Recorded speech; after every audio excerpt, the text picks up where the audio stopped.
실제로 다이소가 10,000원짜리 상품을 추가할 수 있다 이런 글이 올라온 거예요. 그래가지고 각 커뮤니티가 막 난리가 났습니다. 전체 상품 중에서 1,000원짜리 상품 비중이 10% 정도 되고 가격을 못 올리는 구조 아래서 이 과제를 어떻게 풀어나가는지가 앞으로 다이소의 성장에 굉장히 중요한 포인트가 될 것이다 이렇게 전망하고 있습니다. 안녕하세요. 우리나라의 경기한 우리나라입니다. 먼저 다이소 10년 실적 숫자부터 보겠습니다. 2015년도 10년 전 다이소 매출액이 1조 493억 원이었고요. 그리고 영업이익이 843억 원이었습니다. 근데 2025년 지난해 실적이 최근에 나왔는데요. 매출액이 4조 5,364억 원, 영업이익이 무려 4,424억 원을 기록했습니다. 10년 만에 매출액은 거의 4.3배 늘었고 영업이익은 5.2배 증가한 건데요. 이게 엄청난 숫자인데 왜냐하면 뭐 롯데마트나 이마트나 대형마트 업체들 같은 경우는 거의 역성장하거나 버틴 수준이었기 때문에 이런 성장은 오프라인 유통업은 최근 10년 동안 굉장히 드문 성장이다. 그런 전통적인 유통 채널 대비해서 더 수익을 잘 내고 있는 곳들이 올리브영과 다이소 같은 그런 포맷이다 이렇게 봐주시면 될 것 같습니다. 근데 여기서 질문이 생깁니다. 지금 물가가 워낙 올라가고 있다 보니까 다른 유통업체들 그리고 제조업체들은 가격을 올릴 수가 있는데요. 다이소는 그게 안 됩니다. 왜냐면 아시겠지만 균일가 포맷이고요. 500원, 1,000원, 2,000원, 3,000원, 5,000원 이렇게 팔고 있고 5,000원을 넘어가는 제품이 없다 보니까 이 사실상 가격 상한이 5,000원에 묶여 있다는 게 다이소의 가장 큰 약점이다 이렇게 보고 있습니다. 실제로 2024년도였나 다이소가 10,000원짜리 상품을 추가할 수 있다 이런 글이 올라온 거예요. 그래가지고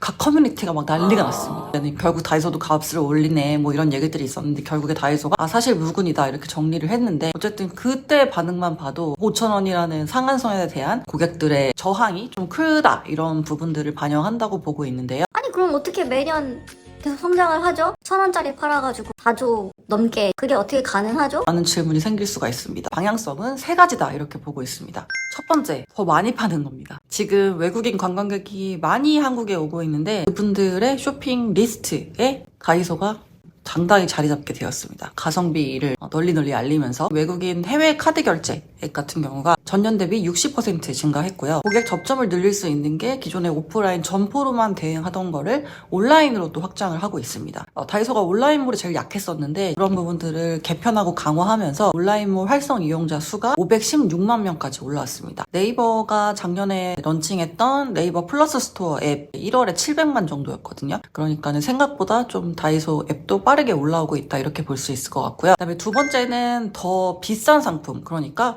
5,000원짜리 상품을 더 많이 파는 겁니다. 전체 매출 비중에서 5,000원짜리 매출 비중을 높이면 당연히 성장률이 올라갈 수밖에 없는 그런 구조니까요. 실제로 카카오 클라우드가 2024년도 5월달에 고객사를 소개하면서 거기에 이제 다이소에 대해서 전체 상품 중에서 1,000원짜리 상품 비중이 50% 정도 되고 2,000원보다 더 낮은 금액의 상품 80%에 달한다 이렇게 나온 거예요. 그렇다 보니까 5,000원짜리 상품 비중을 더 높일 수 있는 그런 여력이 남아있다는 거고 아무래도 뭐 굉장히 간단한 생활용품보다는 의류나 화장품이나 건기식 같은 그런 상품군으로 확장을 하고 있는 게 이 카테고리들이 자연스럽게 3,000원에서 5,000원대 가격대를 구성을 하고요. 자연스럽게 객단가가 올라가는 구조로 봐주시면 될 것 같습니다. 그다음 세 번째는 매출도 매출인데 마진을 조금 더 개선시킬 수 있는 여력이 있다라는 건데 사실 이거는 자연스럽게 다이소가 커지면서 같이 개선되고 있는 그런 흐름으로 보시면 될 것 같아요. 규모가 커지면서 당연히 구매력도 강해지고 그 외에도 물류 효율화, 자동화 등을 도입하면서 비용을 낮추고 있고요. 가격은 그대로 가지만 더 남기는 게 많아질 수 있는 그런 구조로 가고 있다. 그리고 이 세 가지를 모두 동시에 돌리고 있다는 게 핵심이다. 이렇게 해석하고 있고요. 근데 저는 여기서 한 가지 더 얘기를 하고 싶어요. 요즘에 대형마트들이 PB 상품을 워낙에 많이 강화하고 있고 5,000원 이하의 제품들 전문으로 하는 그런 포맷을 새롭게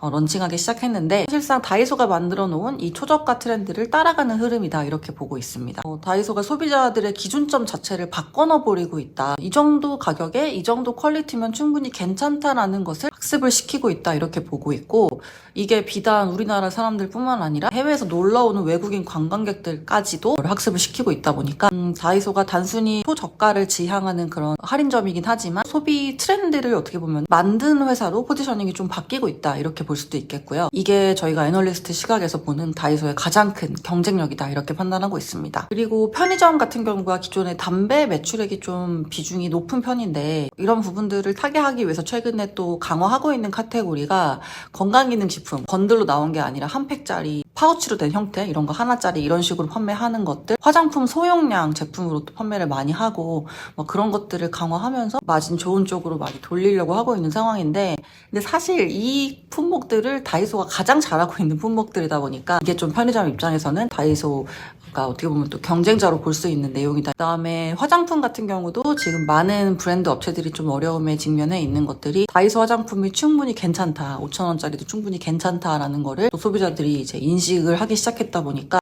이제는 가격대가 그렇게 중요하지 않고 비싸다고 더 좋은 효능을 기대하기보다는 마케팅을 잘하고 좀 더 재미있고 사용자로 하여금 정말로 효과가 체감이 돼야지 구매로 이어지는 그런 소비 패턴도 또 정착될 수 있다 이렇게 판단하고 있고요. 그리고 다이소가 넘어야 될 과제도 있다 이렇게 보고 있는데요. 일단 첫 번째는 외국인 관광객. 이거는 사실 환율 그리고 또 지정학적 이슈에 많이 좌우되는 그런 부분이기 때문에 통제할 수 없는 변수이고 약간은 리스크라고 보고 있고요. 그다음에 두 번째는 카테고리 확장도 양날의 검이라 보고 있는데 뭐 지금 화장품, 건기식 쪽 늘리고 의류 쪽도 확대하고 이런 식으로 단가를 높이는 건 좋지만 또 다이소는 생활용품 여러 가지 모든 잡화를 다 팔고 있다 보니까 이런 또 정체성이 희석될 수 있는 부분도 있다고 보고 있고, 마지막으로 사실 온라인으로 돈 벌기가 굉장히 힘들잖아요. MAU 516만 명 자체는 굉장히 인상적인 숫자이긴 하지만 전반적으로 쿠팡도 그렇고 네이버도 그렇고 또 시커머스 같은 업체들이 워낙에 또 공격적으로 잘 하고 있다 보니까 이런 측면에서 수익성을 얼마나 확보할 수 있을지도 향후의 과제다 이렇게 판단하고 있습니다. 오늘 정리하면 다이소는 가격을 못 올리는 구조 아래서 더 많이 팔고 그리고 5,000원짜리를 더 많이 팔고 그리고 마진을 올리는 형식으로, 그리고 이제는 단순히 초저가 균일가 전문점을 넘어서 트렌드를 선도하는 그런 유통업체로 거듭나고 있습니다. 관광객 수요 그리고 또 온라인 확장 또 카테고리 다변화, 이 과제를 어떻게 풀어나가는지가 앞으로 다이소의 성장에 굉장히 중요한 포인트가 될 것이다 이렇게 전망하고 있고요. 다음 시간에는 지금 백화점이 이번 1분기 실적이 너무 잘 나와가지고 시장이 좀 많이 크게 반응했는데 그 내용에 대해서 정리해드리도록 하겠습니다. 그럼 저희는 다음 시간에 만나겠습니다. 안녕히 계세요.